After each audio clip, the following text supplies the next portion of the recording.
Kita akan ada insentif di mana orang Indonesia lebih suka naruh uang dolar di sini dibanding di luar. Saya baru tahu juga bahwa ternyata setiap bulan banyak juga yang kirim ke luar negeri orang Indonesia. Uang-uangnya utamanya ke beberapa negara di kawasan sini. Jadi kita akan menjaga itu dengan memberikan insentif yang menarik sehingga mereka nggak usah capek-capek kirim dolarnya keluar. Itu utamanya.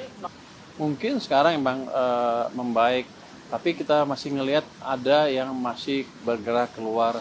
Kalau kita bisa jaga masuk ke sini, nggak keluar, cadangan devisa kita akan lebih besar lagi dan perbankan kita punya supply dolar lebih banyak lagi.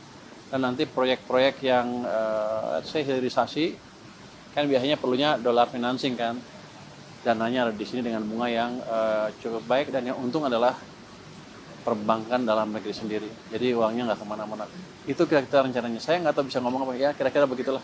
Menarik apa enggak tergantung gimana prospek pertumbuhan di sini. Jadi biasanya mereka masuk ke sini bukan hanya yield aja, tapi juga mencari stabilitas. Walaupun yieldnya misalnya selisihnya lebih dikit dibanding di luar, tapi kalau betul-betul stabil dan ada potensi penguatan nilai tukar, kalau ekonominya bagus kan, ekonomi bagus, orang masuk ke sini, nilai tukarnya akan membaik. Jadi ketika kita ciptakan prospek ekonomi yang bagus, asing akan cenderung masuk ke sini.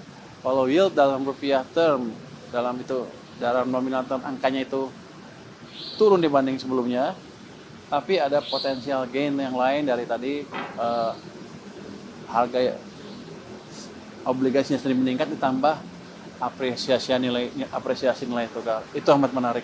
Jadi kalau stabil aja mereka suka, apalagi kalau ada ekspektasi rupiah menguat. Jadi Anda nggak usah takut.